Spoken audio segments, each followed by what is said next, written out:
Now, or maybe not, I don't know, maybe you vote for him, maybe he stood. Anyway, a lot of people feel they've been ignored in this election, don't they? I mean, the poor, environmentalists, fox hunters, the unemployed, the Northern Irish, fishermen, pensioners, the sick, young people, working mothers, manufacturers, dog owners, lords, small investors, women, parents and men. In fact, everyone's been ignored, apart from people in Berkshire worried that their really good schools might start letting in thickies. So maybe it's time for those 95% of us who live on the margins of society to fight back, yeah? Starting with the homeless. Now, the homeless. Politicians of all parties, they said they're going to come down very hard on begging, unless it's done by politicians of all parties in the form of mail shots, quarter-page adverts in The Guardian, £500 gala dinners, that sort of thing. So the question we're asking, is asking for the price of a cup of tea only acceptable if the donor is an anonymous foreign gentleman who passes his 10p to you via a business contact in Dubai? Is the only difference between begging and fundraising one of presentation? We tried to find out. Sir, give 10p to Tory, please. 10p for Labour. Don't let the Reds back in, sir. Give to the Tory party, please. The big issue. Hi, how's it going? Not too well at all. You selling tit all? Absolutely nothing. Okay. No thanks. No. Spare 10p for a No, I don't actually believe in poverty. I'll tell you what, do you think you might do a bit better if you just smartened yourself up a bit and, you know, tried out new presentational techniques? I wouldn't mind. I've got a lady media consultant just down the road there. Do you want to come and have a word with her and see how we do? Yes. Okay, Yeah. all right, hold my hand here. Back at the fundraising, we concentrated on the message. 10p to appeal to Middle England. 2p sir. Right, this is Millbank, this is the top political media centre. Excuse me, madam. Carol, you're a media consultant. Perhaps you can help us out here. I'm quite happy to give money to a political party. I gave 200 to the Conservatives last week, 300 to Labour the week before. I saw Paul in the street here. He asked me for some money for a cup of tea, but I didn't want to give him it. Now where's he going wrong?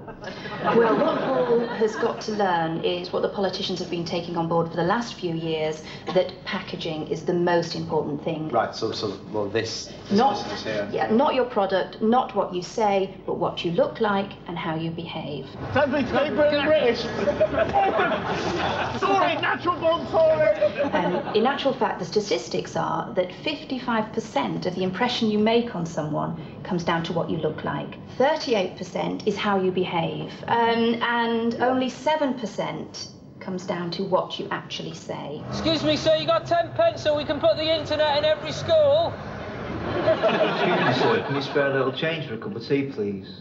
Certainly not. I believe there are government facilities for that sort of thing. Now, you see, he's very, very anti-you at the moment.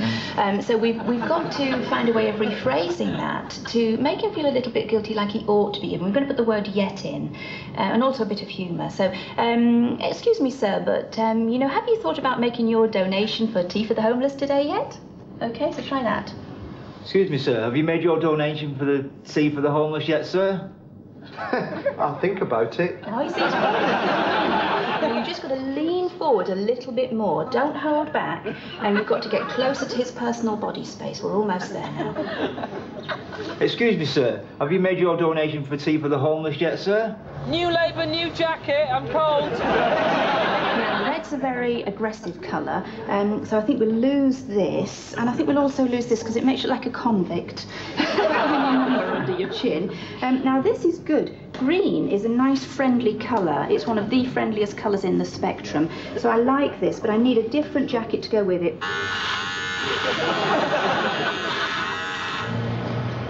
He was back on the streets with renewed vigour. Meanwhile, we were getting desperate. Out of power for 18 years now, my wife's left me.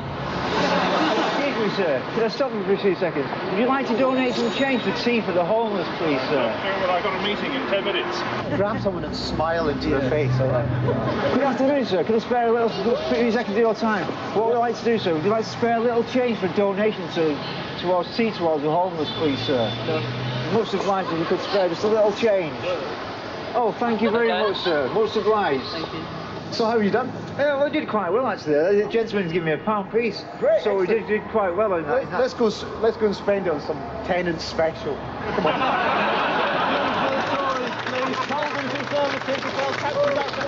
You got 10p for a starving party? Nothing would induce the respectable voters of Westminster to part with their money. So we tried a different tack. Maybe the homeless would understand our plight and donate to our worthy cause. Excuse me, sir, I'm collecting for the Liberal Democrats. Could you spare £10? Did you take a cheque? Good on you. Now, it's time to bring on a little round man that regular viewers to the Armistice may have missed so far. He's a little globular pundit. He thinks he's coming home, but he's only made of foam. He's Mr. Tony Blair. There he is. So, Mr. Tony, are you excited? What's that? Lager, lager, lager, lager. Mr. Tony Blair, you are a centrist plaything. OK. Well, it's been a long, long campaign. In fact, so long that Tony Blair was able to take 2 weeks off in the middle of it and have a holiday in Tuscany. And nobody noticed. But let's cast our mind back to the start when sleaze was on everybody's lips and Tory MPs were resigning 10 a penny. Or in the case of Tim Smith, 1 at £24,000. Cash for questions dominated as an issue, but the Tories were embarrassed because some MPs refused to do the honourable thing.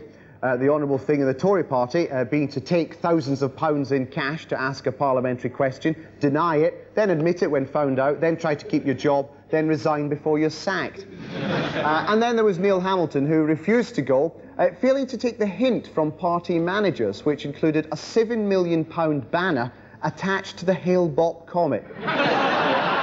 Didn't get it. And also, there was a card that was popped through his letterbox from the gas man saying, called round earlier, but you still hadn't resigned. So let's turn to a sleaze panel for the next section of the programme. We've got Serena Mackesy and David Aronovich, 2 journalists, and Kevin Day is still with us. Well, did sleaze turn you on or off during this election? David?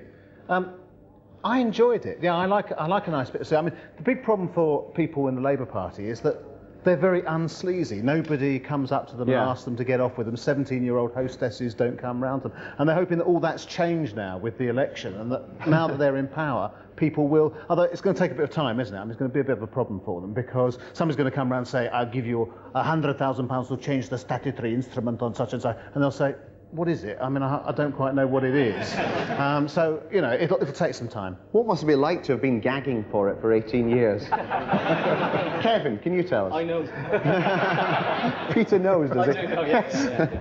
I'm sulking as I've been reshuffled.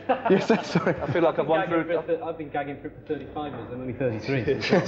Yes, we've moved Kevin to the right wing of the panel just to make up for what he said earlier. I feel like I've won through to the final of Blind Date. Yes. We actually stole those chairs from Cilla Black's house. I'm sorry about that. The sleaziest thing, surely, was the sight of Virginia Bottomley and Jim Davidson walking the streets extolling family virtues. Bizarre combination you could have made. They must have chucked some names in the pot and just thought, oh, well, that'll do. It's unlikely, but there you are. I hope they didn't spend the night in the same hotel, my God.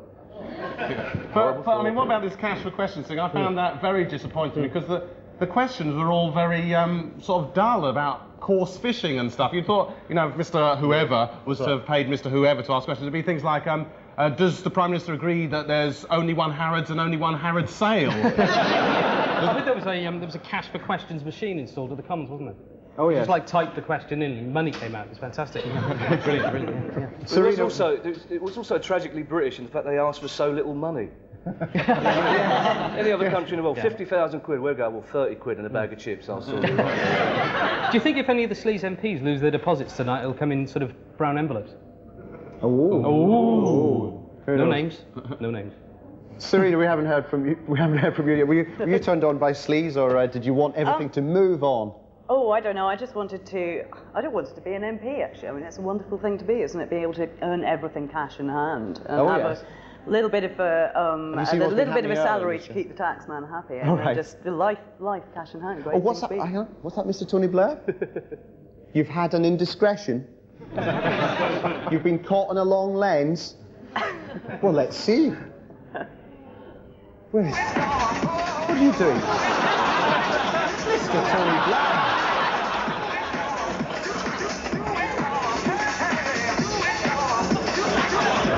My God. My God, Mr. Tony Blair, you are literally a sleazeball. And we've just had another result. Wrexham held by Labour, but again on a 7% swing to Labour. But still early days. OK, let's have a look at the scoreboard with Jenny. Hooray! How are you doing? Oh, look. We're getting slated. 4 to Labour. That's it. 0 to Conservative, 0 to Liberal Democrats. Others might have a late surge. Hey! Whoa! Thanks, I believe Jenny. it's 3 results, Jenny. It's 4. It's 4 results. I'll do the scores. Right. You decide. 4.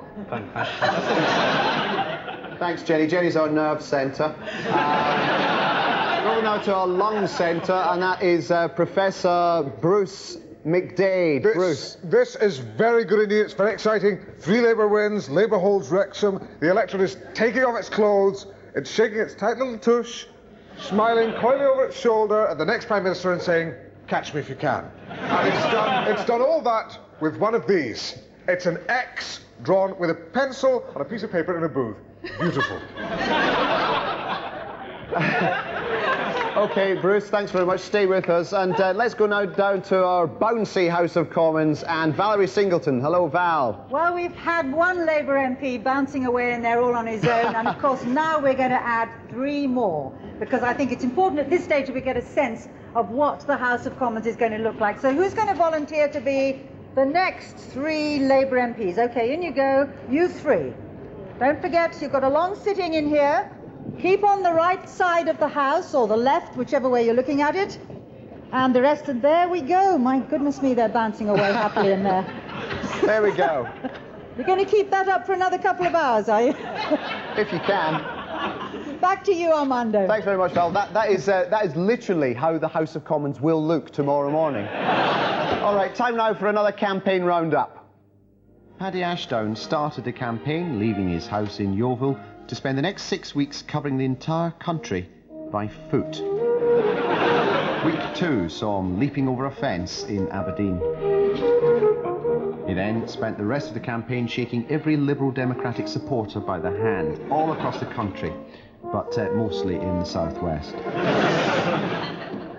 And there was an insight into how John Major stood head and shoulders above the crowds. They must realise that the moment of truth is coming up over the next... And Tony Blair talked tough with the unions. And when the Actors' Union Equity threatened to go on strike, he got Labour councils to send in the army to deal with difficult plays like Chekhov's Three Sisters. All right, but we must go to Moscow. We must. I implore you. There's nowhere like Moscow in the whole wide world. Meanwhile, there were allegations of Tory bias in the BBC's Songs of Praise.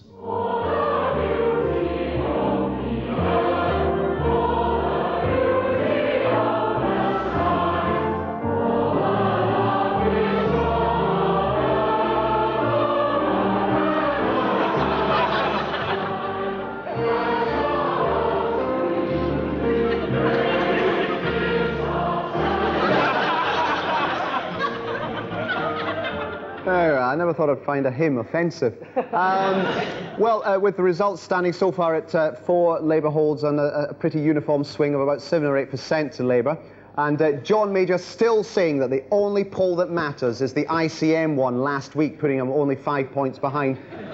Let's take a look at Tony Blair's New Labour. Now, this election, a lot of people seemed surprised at the extent to which Labour was changing in front of them, although the Labour Party itself insisted that this change was a process of gradual evolution, which they demonstrated with this handy frieze here, supplied to us by Labour's Central Office, showing the evolutionary changes that have gone on over the last 15 years. Starting off with the old primitive leader, who walked with a stoop and worked with sticks, and then gradually evolving over the years, a bit more upright, taller, till we get to the new electable Labour man and his bulldog. Now, that's just the first half of the frieze. That takes us up to the present day. But Labour's Central Office has kindly sent us the next part, which takes us beyond the present day into the millennium to show how the Labour leader will evolve. And here you can see that by the year 2000, he will grow taller and have glowing skin and actually fly.